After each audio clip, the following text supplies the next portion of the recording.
ready, so when the We are strike live. 7, we're good to go. All right, thank you. It is now 7 o'clock, so we will call this meeting to order. Please rise for the pledge. I pledge allegiance.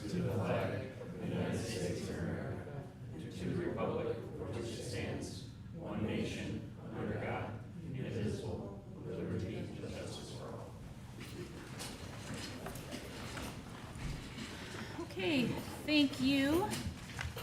Can we have a roll call, please? Bill Lopez. Here. Laura Madigan. Here? Don Kraft. Here. James Burge. Here. Kelly Kierman. Here. Okay, we have a quorum and can move on to approval of minutes. We've got July 8th budget workshop, and we also have July 8th our council meeting. Do we have a motion to approve those minutes? I'll make a motion. Thank you, Kelly. Do we have a second? Thank you, Don. Does anyone have any questions, concerns, edits to either of those minutes? Hearing none, all in favor of approval, please say aye. Aye. All opposed, same sign. The minutes are approved. Next, we have consideration of claims and sewer adjustments. Do we have a motion to approve? I'll make a motion to approve. Thank you, Bill. Do we have a second? Second. Thank you, Jim. Again, any questions or concerns? Hearing none, we can move on. All in favor of approval, please say aye. Aye. All opposed, same sign. All right, claims and adjustments are approved. Next, we've got petitions and comments from the floor. If you're here to address the council about anything, please approach the podium, state your name and address, and give us your comment. All right, seeing no one approach, we will move on to reports. Clerk Treasurer. I have nothing this evening. Well, thank you very much. Attorney. I echo Corinne's sentiments. Beautiful. Next, Police Department, Chief Dickey. I've got a few things. The first is I'm going to request council approve an assemblage permit for the Porter Fire Department's 5K that they have. All their documents are in order, so I'll ask that that be approved. I can provide a copy of it. The second thing is I'd like to note some outstanding police work by Officer Matt Reynolds and our newest part-time officer, McKinney. Last night, they had a subject trying to break into a residence and threatening to shoot them. The officers showed up, detained the subject outside. This resulted in 3 misdemeanors for paraphernalia, 5 misdemeanors for possession of marijuana, 6 misdemeanors for possession of a controlled substance, a dealing marijuana charge, 3 unlawful carrying of a handgun, level 6 felony intimidation, a level 6 felony residential entry, level 3 felony possession of cocaine, and a level 2 felony dealing of cocaine. So outstanding on Officer Reynolds and McKinney on getting that person in custody. The next thing I have, I briefed a few of you earlier today, and it kind of came down to a game time decision. We have 2 vehicles that we are in the process of outfitting, and I originally had briefed a couple of you on needing 2 camera systems. I do have a quote after discussing it with my fleet coordinator, Sergeant Blythe. We're only going to go with 1. I'm requesting council approval to pull from CCD for a dash cam system. The quote is $6,410. Okay. Would you like to pause here, sir? Yes. Let's go back to the Fire Department 5K stop, drop, and run permit on August 14. As you said, all of the paperwork is in order. So do we have a motion to approve that assemblage permit on August 14 for the Fire Department's 5K? Just a quick clarification. I'm Yes. showing August 16th. Oh, okay, August 16. I believe the fire chief is double checking right now. The 16th is the correct date. All right, got it. Thank you for that correction. I'll make a motion. Thank you, Kelly. Do we have a second? Second. Thank you, Jim. Any questions for either chiefs on this one? All right, all in favor of approval, please say aye. Aye. Aye. All opposed? All right, that is approved. And then the dash cam purchase from CCD, as I understand it, back in January, we approved the purchase of 2 vehicles along with a couple of trade-ins and some upfitting, but this camera was left off of the list. Police upfitting equipment does typically come from CCD, so this camera, can I ask, I know you were originally planning on 2. Yes. You Why figured the out how to change? make do with one, or? Yes, we're essentially moving the cars around to, one of them is gonna be an admin role, which is mine, and I'm gonna take an older camera just to put the new one in a newer patrol officer's vehicle. Okay, Good idea. I appreciate that compromise. Thank you for working on that. You all should have a copy of the quote from Motorola. Will there be additional installation costs for this? No, the installation cost was or is wrapped into the Bartronics Okay. quote for upfitting. It's just the camera system that we purchase separately and then provide for them to install. Okay, all right. Do we have a motion to approve $6,410 for camera equipment to upfit a police vehicle from Motorola? I'll make that motion. Thank you, Kelly. Do we have a second? I'll second. Thank you, Don. Does anyone have any questions for the chief on this purchase? Do all the cars have the dash cams in them then? All your cars? Almost all of our vehicles, I believe, and I'll let Sergeant Blythe chime in here in a second, but our pool cars, I think we have one of them. Do you care to comment on that? Yeah, the one pool car that did not have a camera has since been traded in, but in the event that we have older cars coming into rotation for pool vehicles and we need the cameras for a newer vehicle, we tend to cycle those out. Our existing camera system is getting old and reaching end of life, so we're having to start purchasing the newer models for compatibility. The one that's gonna go into Chief Dickey's vehicle should be fine for the next couple of years. Chief, I had a quick question. Yes, sir. On the dash cams, are they a mandated compliance type thing, or are we just being progressive in Just being progressive with it. Ideally, I'd like to have them in all of the pool cars because a lot of times what happens is, say, my vehicle has to go down for maintenance and I jump in a pool car, well, now I'm involved in an incident and I don't have any dash cam recording that, right? Again, I mean, that's something that we can work towards later, but right now this is strictly about getting the vehicles that are gonna be used primarily for patrol outfitted with that equipment. Thank you. Any other questions? All right. All in favor of approval, please say aye. Aye. All opposed? All right, that motion passes. Okay, you can resume your list. Okay, 2 more things. The same way that we've done for past retirees, as far as requesting that their service weapon be transferred to them is an honor to them and the time that they've given towards the town. I'd like to request a surplus declaration and transfer of service weapon for Lieutenant Jason Holloway. I respectfully request that his service weapon, which is a Glock 17, I have the serial number provided in a letter that I can give a copy of, be declared surplus property and transferred to him for the amount of $1. This request is submitted in recognition of Lieutenant Holloway's honorable and dedicated service with this department. As a token of appreciation for his commitment, professionalism, and longstanding contributions to law enforcement and public safety, it is fitting that he retains his sidearm and a commemorative keepsake marking his distinguished career. The transfer of the firearm will be facilitated through Warrior Arms of Valparaiso at no cost to the department, and all applicable laws and transfer protocols will be observed. So I am requesting council permission to move forward with that. All right, do we have a motion to declare Lieutenant Holloway's service weapon surplus for $1 and transfer it to him through the Warrior of Arms of Valparaiso? I'll make that motion. Thank I'll you, Bill. second. And thank you, Don. Do we have any further questions for Chief? All in favor of approval, please say aye. Aye. All opposed? That is also approved. Next. Lastly is just an update with the Cookout with the Cops, again, August 8th from 4 p.m. to 8 p.m. at Hawthorne Park. I don't want to oversell it, but it's looking like it's going to be a lot bigger than last year, which I'm excited about. That's great. And we've got some members in the community that are donating some of their time to have a little bit more going on, so we're excited. But that's all I have. Wonderful. Thank you so much, and thanks to Corporal Respirski for cooking. It's such a great event. I'm really happy to see it take off and do better.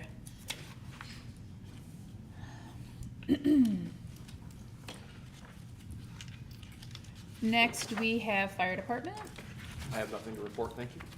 Well, thank you, sir. Public Works, Mr. Spanier.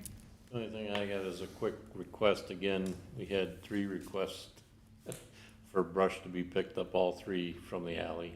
And we're telling everybody, but they forget constantly and complain that they're not picked up, even though when the guys go by, there's nothing out front, so. Gotcha. But So that's all another I have. reminder, public, front curb. All right, thank you, sir. Parks Department, Brian is on vacation. Do we have a report? Nothing to report from Parks? Brian didn't give me nothing. Nope. Okay. Didn't have anything. Okay. Building Commissioner, Director of Development, Mr. Barry.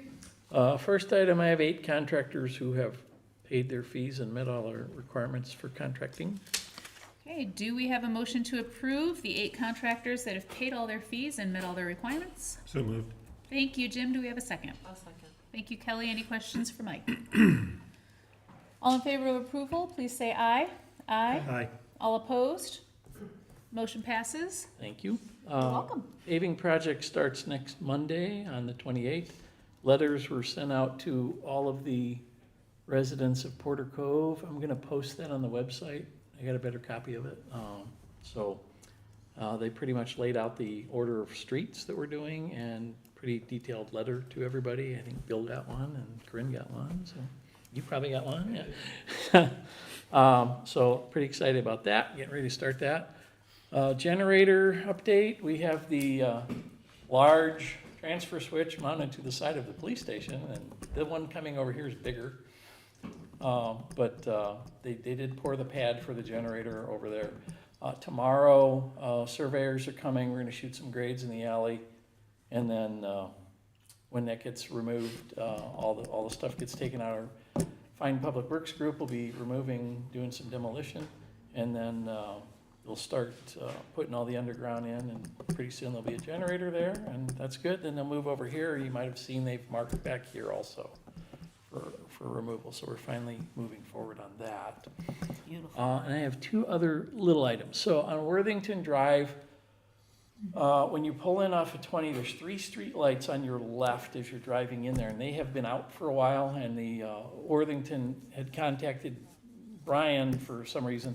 They were working with him on something else several months ago, and we've been trying to figure out where they are fed from and where, what's wrong with the lights. So I went out there a couple times, Brian went out there. There's no separate meter that we can find. We don't know where they're fed from. They've been out for a while, and it's dark, and we do need some light there, and I'm pretty sure you guys would appreciate it.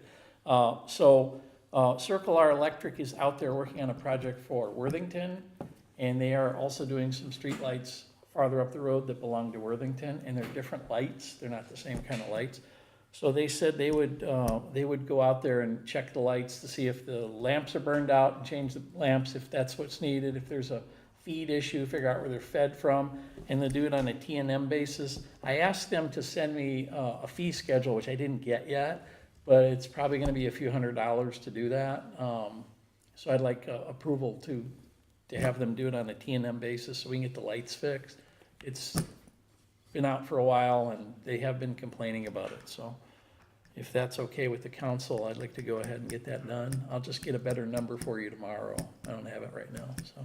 Thank you. I have one question for you. When we first discussed this, you said that you found an old plan that Yes. confirms that there are lights. I just lights. want to make sure that Yeah. it's part of the record and that everybody understands. Yeah, We're not agreeing to. There's light them right, up there's out an of the old goodness set of of our heart. plans where the town built the beginning of the road and put in the lights. We also did the lift station, and it was all done when Worthington was built.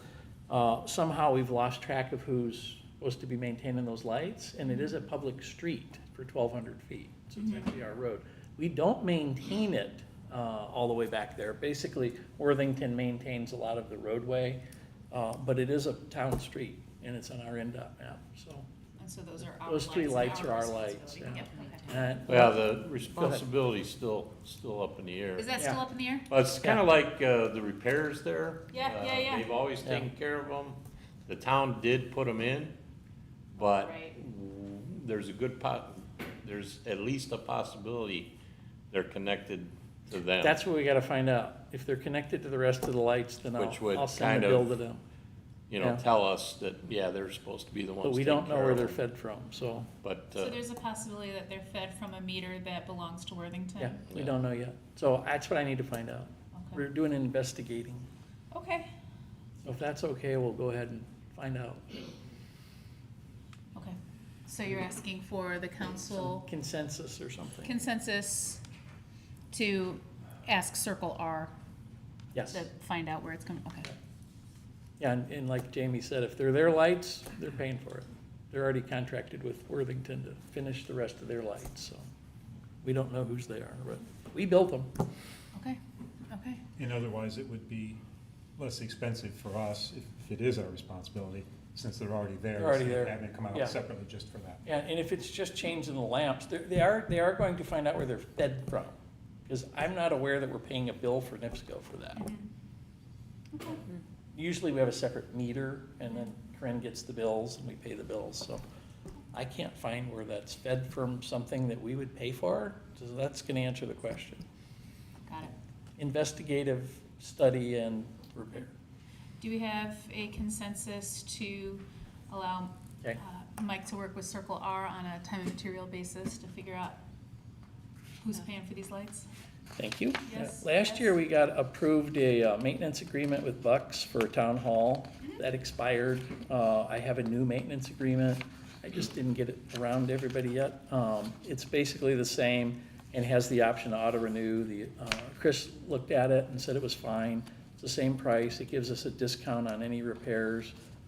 We have had the air conditioner maintenance done and some minor repairs were done to that. And as I said last year, we have 23-year-old, going on 23-year-old air conditioning units. Mm-hmm. And we have, in our budget going forward, Corinne has put in there trying to, fund potential repairs and replacements of furnaces and air conditioning units. This gives us a better price when we do any repairs. We get 15% discount. And then the service, they just finished the air conditioning service, and nice and cool in here, so. So this new contract is the same price as last year's Same price. contract, Mhm. but it offers auto renewal, is that what I heard you say? Yeah, the It includes agreement is auto for renewal? 1 year and can auto-renew if we choose. That's the way it's worded. So we determined that was fine. Okay. But it has been very helpful here, so. Do we have a motion to approve the HVAC maintenance agreement with Bucks Heating and Air? I'll make that motion. Thank you, I'll Don. second. And thank you, Kelly. Does anyone have any questions for Mike? All in favor of approval, please say aye. Aye. All opposed? And that's all I have. Thank you very much. All right, well, thank you very much.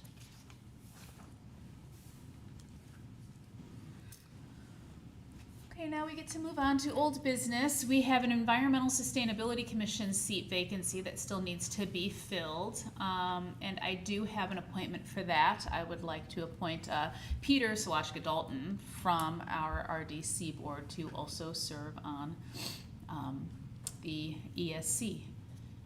And then we have not taken the time over the last couple of weeks to amend the ordinance establishing the ESC like we talked about 2 weeks ago. But that's forthcoming still. We'll work on that when we have time to prioritize it. I'm hoping by the end of summer so that we're ready to appoint high school students at the beginning of the school year is my time frame, if that sounds good to you all. Thank you. Any comments on that? All right, we'll move on to new business. We've got resolution number 2025-09, adopting a smoking, vaping, and tobacco use policy. It essentially prohibits employees from smoking, vaping, and smoking, vaping inside their town-issued vehicles.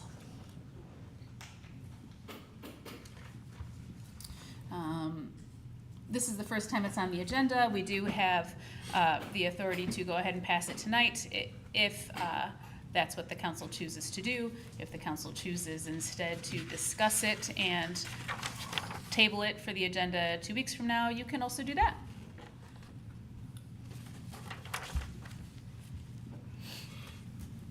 I'd make a motion to approve resolution number 2025-09 tonight. Thank you, Bill. Do we have a second? I'll second. Thank you, Kelly. Any further discussion? All the way through, I think it No? looks fine. I think it's been. Okay. All right, all in favor of approval, please say aye. Aye. All opposed? All right, that passes. Next, we've got a review of requests regarding a departed employee. The town was asked to review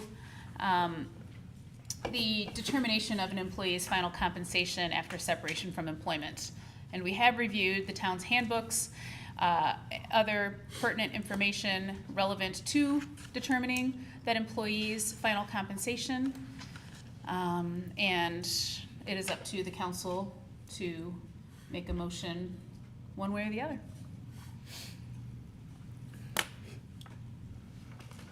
Based on the review of the manual and related documents relied on for the determination of the employee's final compensation, I move to affirm the determination that has been made.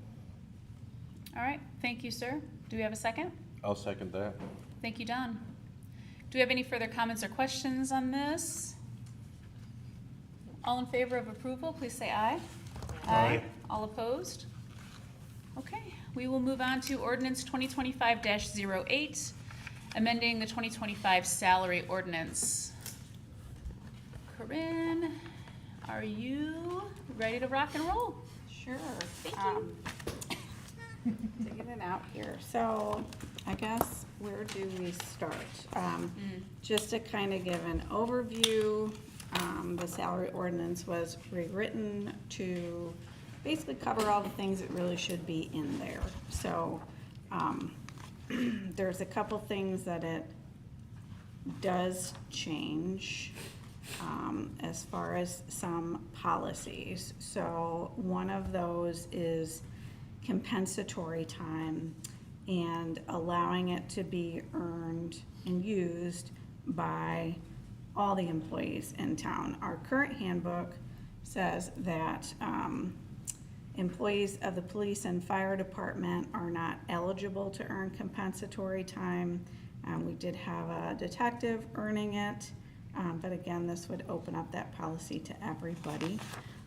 It also adds an earned time off policy, and what the earned time off policy would do would be to allow all employees to earn extra hours off on an hour-for-hour basis. So that would be hours worked over scheduled shifts where they wouldn't be entitled to compensatory time or overtime. It doesn't relieve us from having to pay overtime or compensatory time. Do we want to stop and discuss these as we go, or how do you want me to?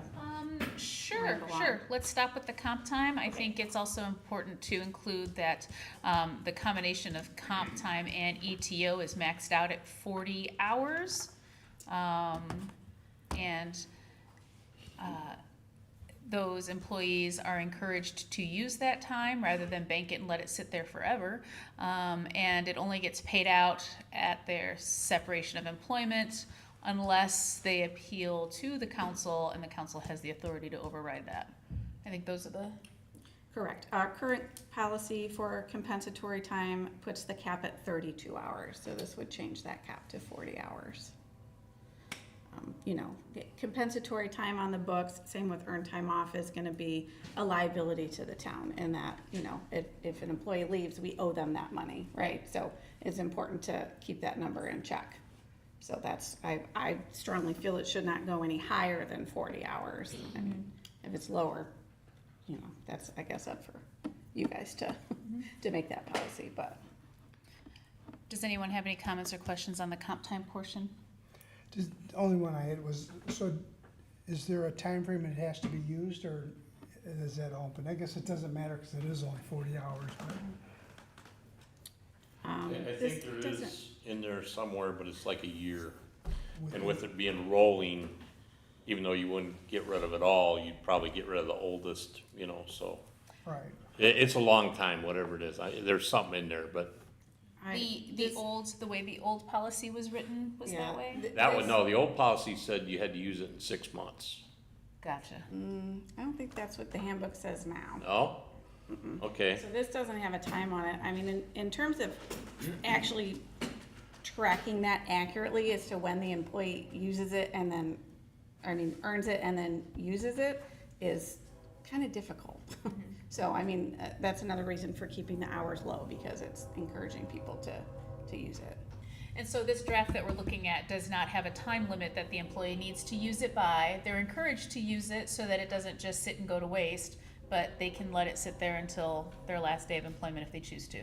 Right. It does not the department- expire. Correct. The department head would have the ability to make the employee take that time off to use it. That would be at their, for whatever reason, scheduling, et cetera, Sure. overtime, there could be a whole list of reasons.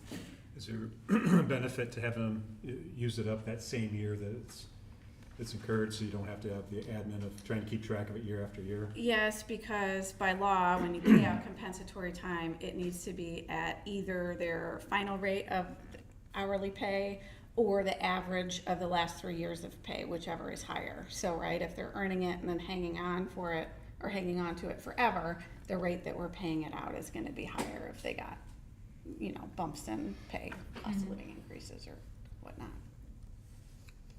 It would seem to make sense to try to use the same year, just to the simplicity of it. Again, it is definitely to their benefit to use it, and so that they can, Accrue Okay. more. all of our guys use it pretty much as they get it. I mean, they're not banking it. And the problem with doing a calendar year would be everybody wants their time off at Christmas time, which Yep. people are taking vacations, time off anyway. And then, like at the police, we had a rule that you could only use one personal day after Thanksgiving. And it wasn't to be mean, it was everybody'd save them all and there would be no one left to work. right? So that was the solution they came up with there. But the guys pretty much use them as they do. And I think, even if you had a year, as long as it was rolling, they'd be off before they'd be on, we didn't have any problem with, at one time, if it's not currently, it was 6 months Yeah, that you're supposed to yeah. get rid of it. I think my opinion is allowing our department heads the discretion to manage when that comp time is taken, I think is valuable. Okay. Does it still need to be approved though? You still gotta approve the time off, right? Yeah, The time off, yeah. Yeah, so Yeah. you can't have 3 guys come and say, oh, they all want that week off or something, right? Right. No, it's, yeah, we don't give everybody the same day off, because then you get call-out time for, regular hours worked, so. You spread it out, and like if, what we do, and the police could do it maybe 4th of July or something if they were interested. If we're doing crack sealing, or we're doing, hot patch or whatever that week, we'll block it out where, you can't have comp time or Right, you or give anything that everybody on hand. wasn't done way in advance. Right. no, But it saves the town a lot of money, and the guys are appreciative, especially the newer people that don't have a whole lot of time. right. Off Our when they employees first do start. appreciate being able to have a flexible work schedule when necessary. Yep. Most, all but one of my guys prefer the time. All right, do we have more discussion on comp time, or shall we move on to the next section? Do you have any input? No, not really more that's been stated. I was just cautioning about having a hard line in the sand as far as like December 31st, it all has to be gone. I have no doubt that most of our officers will accrue that. And what I don't want to run into is not so much them burning all the time off, because we can manage that through scheduling. What I don't want is December 31st, they come and say, hey, I want a nice big check for the next year, and then we're stuck paying that out because they were forced to burn that time off or be paid out, unless I'm misunderstanding that. Right. That's a good point. Yeah, the policy as it stands right now does not put a time frame on forcing the employee to use it. Okay, yeah, But I think you're right, that if we did include a timeline, so you have to use it within 6 months or 12 months or whatever it is, then we would also have to meet that with the alternative. Instead of saying you can't cash it out until you sever employment, we would have to say you either use it or take it out on your check. strongly agree. Yeah. Okay. Next. All right, are we ready? All right, yes, ma'am. Okay. Next. So earned time off, like I said, this is a new policy. The overwhelming majority, I believe, of employees that would be able to earn earned time off is going to be the police officers, because they are on a 28-day work cycle, work period, so they have to work 171 hours or more to be eligible for overtime. So in this instance, they'd be able to earn earned time off at an hour-for-hour basis, right? So if they work more than their scheduled shift now, they're getting paid their hourly rate until they reach that threshold, and then it's time and a half, right? So, you know, the sick time, personal time, vacation time, those hours used when an employee uses them is not gonna be included in the computation to get to that eligibility for overtime. It's gonna be physical hours worked. So there's gonna be instances where, you know, employees in other departments are using that time off, right? And they may be able to earn time off rather than compensatory time in those instances. But other than that, everybody else is on a 40-hour work week, so. And this is kind of in line with compensatory time, and that, you know, the time off has to be approved, there needs to be a written agreement. It's not putting a limit on when people can use it, it is putting a cap. But again, the cap is gonna be 40 hours of ETO or 40 hours of compensatory time, or if you have both, max between the two. Let's see what else. Thank you. Does anybody want to stop her before she moves on? No? Okay. Okay, Thank again, you. this would be, it's not gonna get paid out until an employee leaves employment unless the town council approves it for whatever reason. Next is emergency call-out pay. This kind of, I believe, clearly defines what an emergency call-out would be. And this would, instead of on-call pay that some employees are currently eligible for, this would give them a minimum of 2 hours for a call-out at 1.5 times their hourly rate, regardless of the actual time worked. So if they are called out and it only takes them a half an hour, they're getting 2 hours at time and a half. Any time over that is gonna be, you know, by the hour. So if it's 2.25 hours, they're gonna get paid for 2.25 hours. And most likely, the whole thing is gonna be at overtime rate, based on their schedule. But now, I do wanna point out too that this is written that it would apply to the street department, sewer department, park department, and the police department detective. So I guess that's open for discussion of who we feel this should apply to. I mean, and to be fair, I feel like I'm ignoring the fire department here. Jay's the only fire department employee that is full-time, and he's salaried exempt, so this would not apply to him anyways. Is there a reason that our police department is excluded from that specific?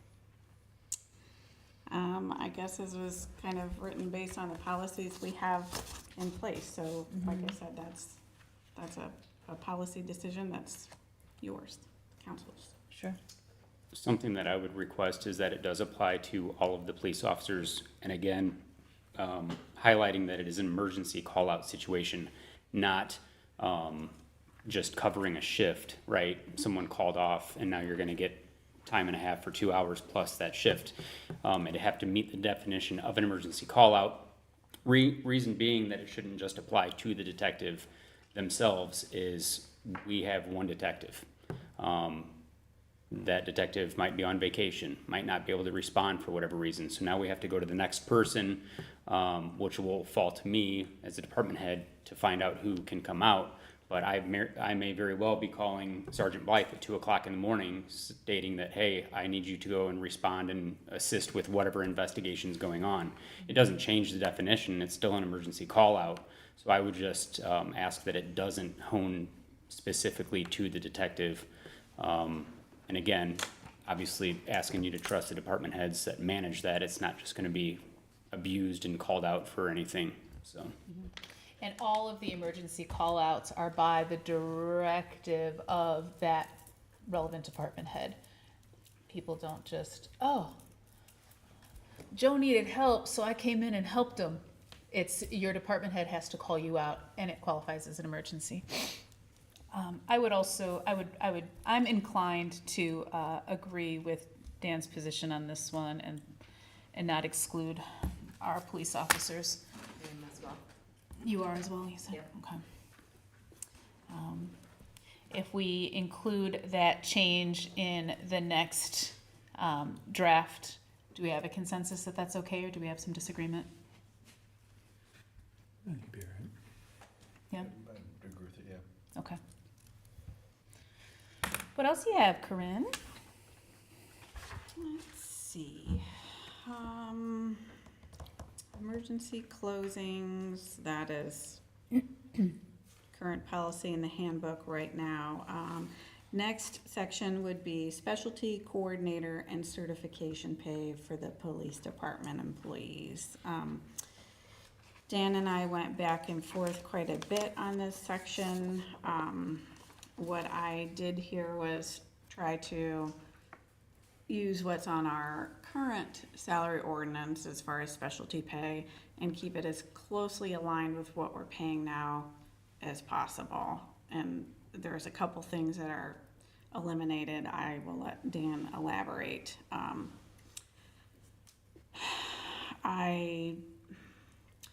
Dan and I guess, aren't exactly on the same page here, and here's why.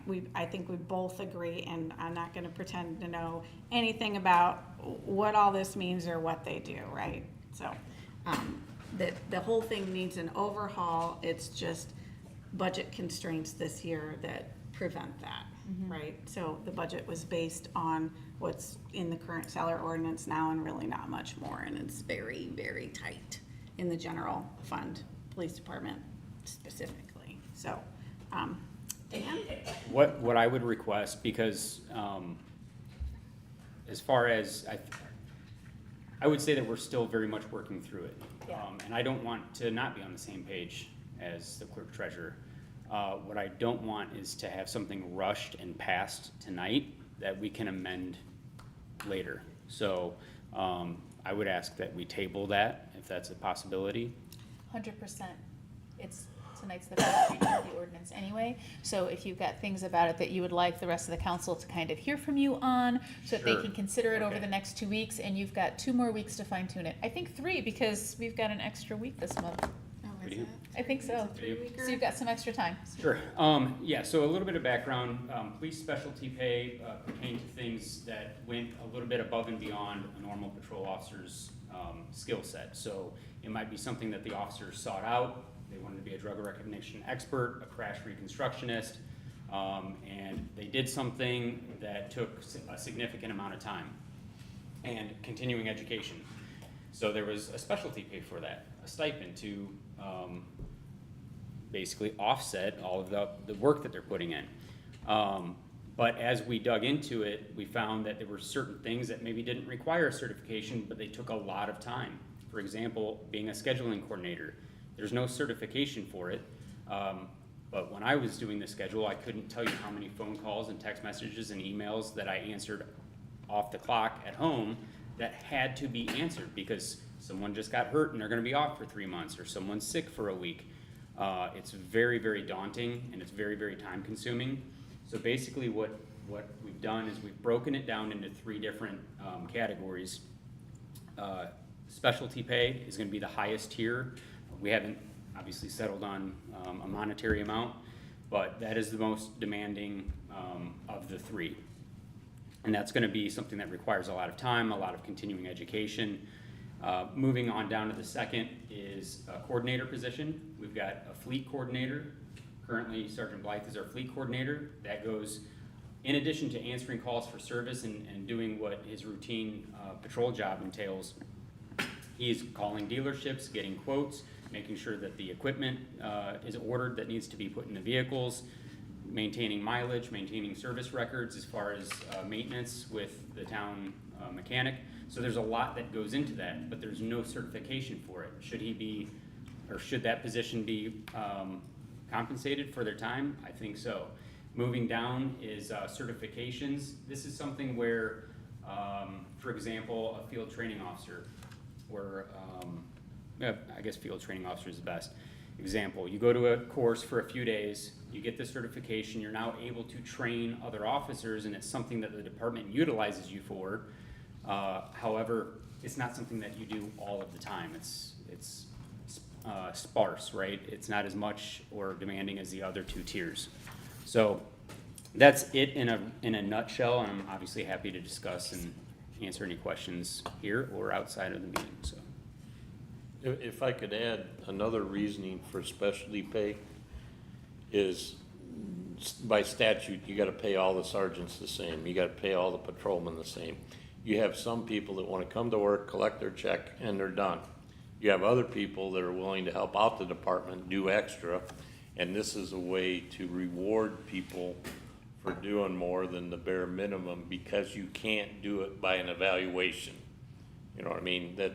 So this is what police departments have figured out, takes care of that. Sorry. Go ahead. What I will say about this, because I haven't thought about this until now, but you might be asking, why can't our officers just be patrol officers and go out there and do what the cops do? That's fine, but you're gonna get what you pay for. And when you look at the rank that we have, or I should say, the certifications that our officers have, how many of them are EMTs or EMRs?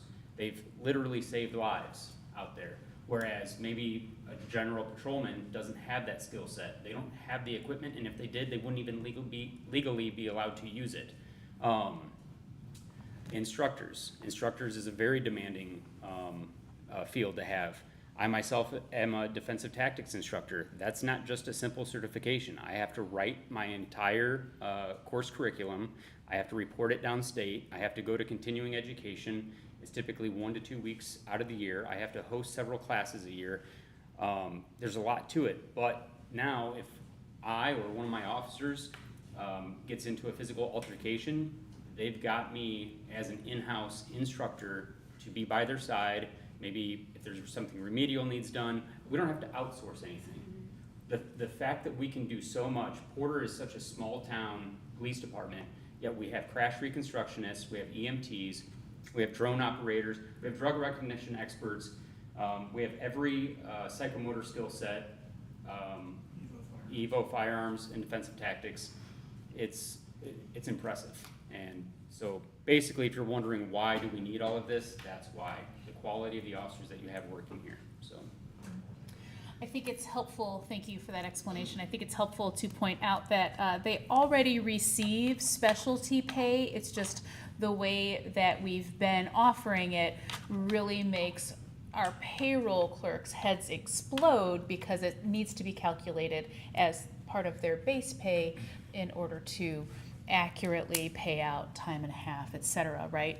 And so that's the reason that Chief Dickey is charged with reworking the entire policy and how that gets paid out.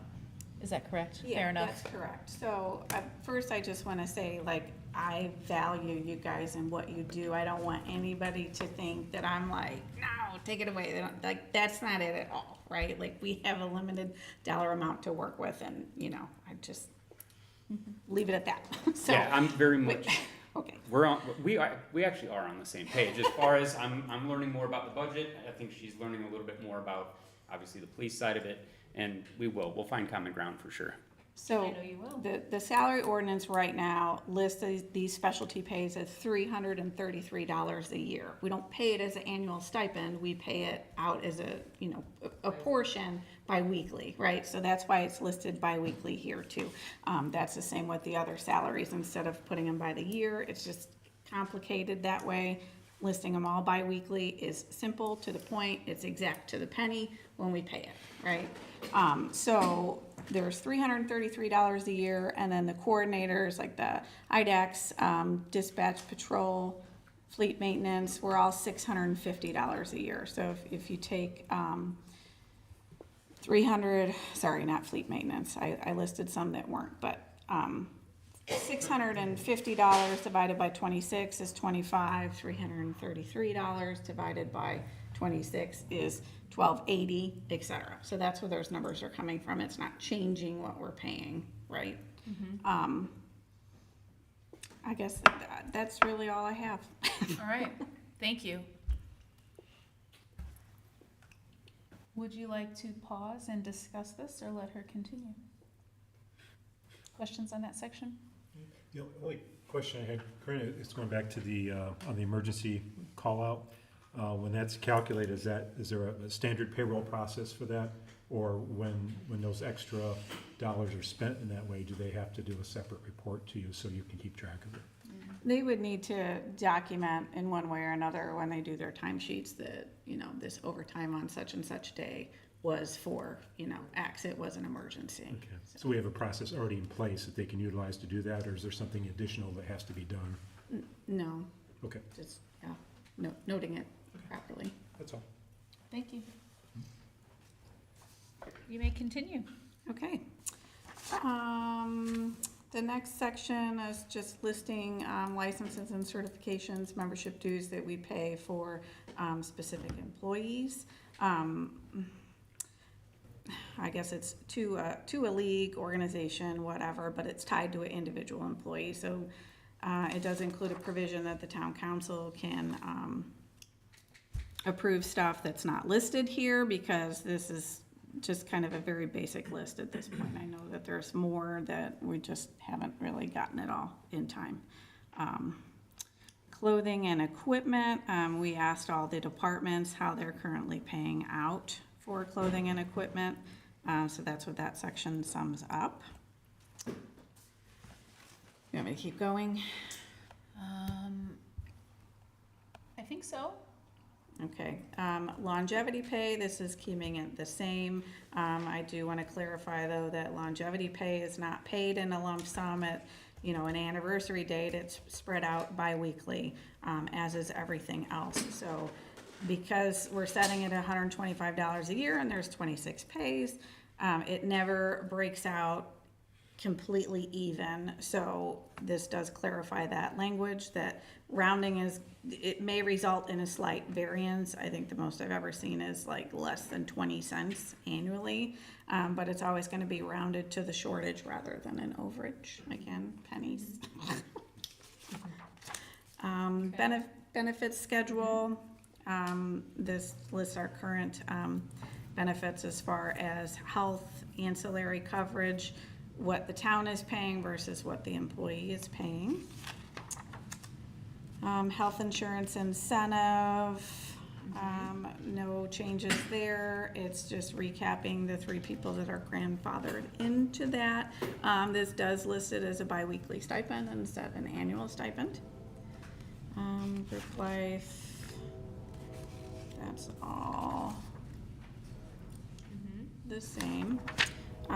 In-pers, so civilian employees are members, full-time civilian employees are members of the Indiana Public Retirement System. The town has to contribute a certain percentage. The employee contributes a mandatory percentage out of their own check. That's just spelling that out. Same thing with the 1977 Police and Firefighters Pension Fund. Our full-time police officers are members of the 77 fund. Everybody else that's a full-time employee is a member of in-pers, not the 77 fund. Voluntary benefits, this just lists what we have, what we offer. Again, that's voluntary. The town does not contribute towards any of these. So if the employee signs up for something during open enrollment, they're getting that deduction taken out of their paycheck. And then next is vacation benefits. I will point out, there's a table in the handbook that includes a monthly accrual and total days per year. This is removing that monthly accrual from the table because, to the best of my knowledge, that has never been used. We've always given people their vacation accrual on their anniversary date and the number of days they earned for the following year. This would allow employees to take vacation benefits in hourly increments instead of 2-hour increments that the handbook currently says. That's also going to apply to sick leave and personal leave benefits. On our HR representative's advice, we put in exempt employees may take vacation days in half-day increments. That's, open to policy discussion too. It does note that vacation benefits must be used by the end of the employee's anniversary date or will be forfeited and not paid out. That aligns with our current policy. Accrued but unused vacation benefits will be paid out upon separation of employment. That also aligns with our current policy. However, accrued vacation time may not be used to extend an employee's period of employment beyond their final physical day worked. So in other words, their last day worked is their separation date in terms of benefits. That also aligns with the language in the handbook now. So, vacation policy, that's something that can be changed if that's what the council wishes. And I would like to ask if, first of all, after tonight, I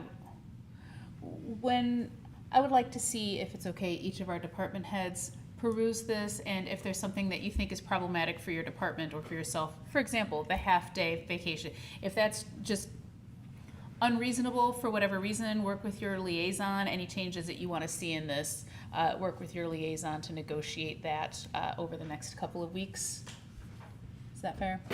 Yeah. I think the 4-hour thing, the HR lady's just going on FLSA, where like a salary employee, if I took off an hour and a half early on Friday, I took off an hour and a half early on Friday. Right. You know what I mean? And I Right. think that's what she's getting Okay. at. Not necessarily to penalize people, so Sure. I don't care either way. I mean, I generally put down my stuff, but that's where she's getting at. Got it. Okay, next. Sick leave benefits, that is the same as it was. Full-time employees may accrue sick leave benefits at 4 hours per month to a maximum of 240 hours. Incremental change would put it at 1 hour at a time versus 2 hour. Personal leave, 24 hours at a time, that is also the same incremental change. No changes to long-term sick leave benefits, that would be the same.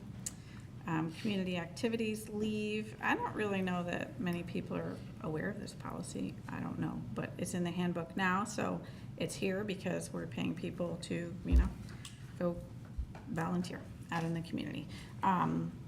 This does have a cap on it, though. Let's see. The town will pay the non-exempt employee for up to 3 hours per month at the annual, or at the employee's normal wage rate. So, that 3 hours per month is, a policy decision for you guys as well. All right, and now we're to the fun part. Paid holidays.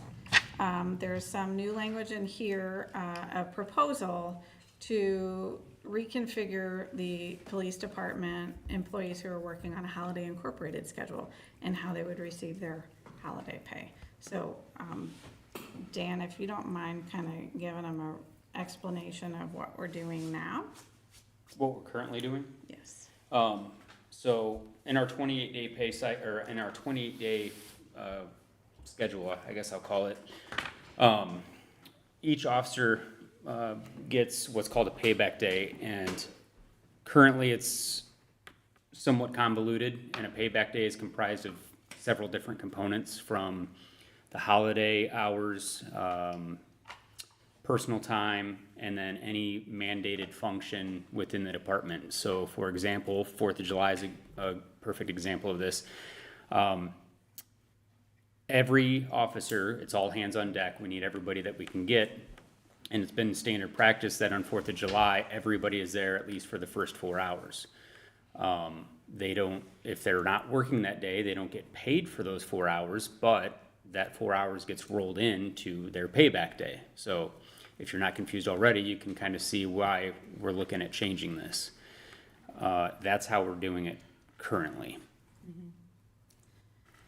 So I will add, at some point in time with that payback calculation, there was 4 hours added to the police officer's personal time. So they're getting 28 hours of personal time versus 24 hours of personal time. I don't know, at some point there was a change and they're still getting 28 hours of personal time. So anybody else besides a sworn law enforcement officer is getting paid 8 hours of holiday pay for the day off, right? We came up with 100 hours by saying 12 holidays, which is what we recognize, times 8 hours is 96 hours. If we take that 4 hours back of personal time and lump it in here, that's 100 hours, which is equivalent to 10 days off that they could replace and disperse. So it's basically giving them holiday incorporated leave days, that time up front. There's no complicated tracking and making sure people are where they need to be, and it just simplifies the whole overly burdensome, inaccurate process. I have only one question about this section. Do the two of you feel like you're on the same page on this one, or does this still need more work over the next few weeks? Yeah, I'd say we're pretty much on the same page about it. It's, Good. yeah. Okay. Anybody else? You're making a face. No, and What? Said he was it making makes a sense. face. The 4 hour, extra personal time came from when we got a full day for Christmas Eve.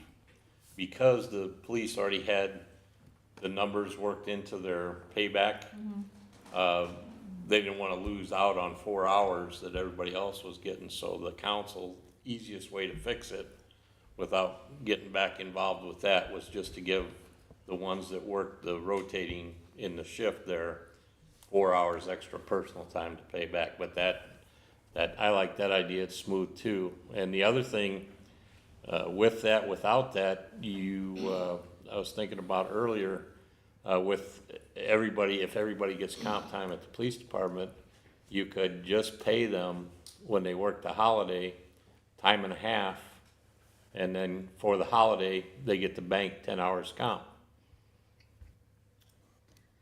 Well, that would. Because that's what they're doing now anyway with it Right. baked into the Yeah, schedule. I mean, this is, I guess, to replace that whole complicated tracking. So you're just giving them the holidays up front, and they're distributed throughout the schedules as leave days. And then when they work the holiday, they're getting paid time and a half. Or Yeah. when they have to show up to a mandatory department meeting, I mean, if we're mandating an employee comes here and they're doing this training or they're attending this meeting, we by law have to pay them for that, Yep. for hours worked. Yep, and that's, with the comp time and whatever, it's just another way to do it. The way you got there is fine. I think that works either way, but it's just another option when I was thinking about now that they have comp time, because without the comp time, it really wasn't feasible to give them the holidays, if they couldn't take them. So now, if they are getting the comp time, Right. you could bake it right in so when they got a holiday, you give them you could even make it the regular holiday, 8 hours comp, and then pay them time and a half for the day they worked. And then instead of getting 10, they'd get all 12 holidays, a little bit at a time. Either I way, guess that would have to be. you like that Yeah, way? yeah, It'd be a lot easier to keep track of for payroll. right. And then you're not gonna have the days off baked into the schedule though, right? Right, so the extra time they could do also, if they had training, give them comp because it was baked into the schedule. Well, or pay 'em. I want to clarify here, we have compensatory time and we have earned time off, right? Yeah. So. I like you changing the words, cause I thought, I agree, it's the same, but different, Yeah. because, yeah, no, I agree, it's in there both ways, but yeah, it's, what you're calling it, yeah, I'm not trying to confuse things, but that would be much easier for payroll. Yeah, I'm all about making payroll much easier. Because that, yeah, All right, we're almost to the end, guys. Poor payroll clerks. Bereavement leave, that's the same. Jury duty, witness duty, that's all the same. Mobile devices, air cards, wireless hotspots, this is listing the employees that are assigned town-issued mobile devices, so cell phones and air cards. Military leave, this does clean up the policy slightly, so we are in compliance with federal law in terms of uniform services, I don't know what the acronym stands for, but USERA, federal law. Take-home vehicles, this policy says that employees who are authorized to use a town-owned or leased vehicle must have a signed user agreement on file in the clerk treasurer's office. So this is gonna apply to employees that are using vehicles to commute back and forth to work, basically, except for public safety employees. So if they're a marked fire vehicle or if they're a marked or unmarked police vehicle. So employees per IRS guidelines need to be taxed on their personal usage in accordance with the IRS. So if it says we have to tax them, we need to be tracking that mileage and putting that on their W-2s. So I need to finalize a written agreement that the employee would need to sign also. And then business travel expenses, this is just cut and paste from the travel expense policy we worked on earlier this year. There are no changes. And we are to the end. That's it. Good job, thank you. Woo, high five, everybody. I still have a question. Oh, sorry. We had discussed the 457B. Have we gotten any more information to add that into this as far as benefits and? I have made contact with Hoosier Start, and Okay. Hoosier Start is the plan sponsored by the state of Indiana. It's open to all state employees. It's also open to all local government employees to get more information. So as soon as we get more information, if the council determines that we want to participate in that plan, then that will have to be amended to be included Okay. in here now. But we don't have any data yet, but I'm trying to Really, we get get it. it,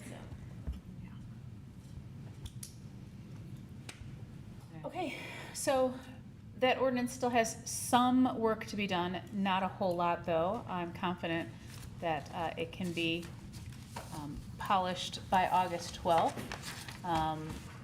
Do we want to set this for second reading on August 12th? If so, that would require a motion, please. I'll move to set it for August 12th. Thank you, Jim. Do we have a second? I'll second. Thank you, Don. Any debate? All in favor of approval, please say aye. Aye. Aye. All opposed? All right, we will go through that again, though not in such detail, in 3 weeks. Thank you. 2026 budget. I feel very long-winded now. You You did great. Thank you so much. Sure. I don't have a whole lot of more information yet. Okay. I am a little behind on plugging numbers into a spreadsheet with everything else that has been going on. However, I should have that done by end of day tomorrow. And once I do that, I need to send the budgets to the department heads, but I need to give them parameters on what to do with their requests back. And then we can review them and work with them. I do want to reiterate that even though our MLGQ is set at a 4% growth rate, tax caps are probably gonna come in a little bit higher, so that does not mean that we're getting 4% more money. And we've also had some revenue shortages, right? So Right. if, I know nobody wants to hear this, So the what, dark cloud of doom, I mean, if we can try to flatline the budgets as best that we can, that would really serve us best going All right. forward too.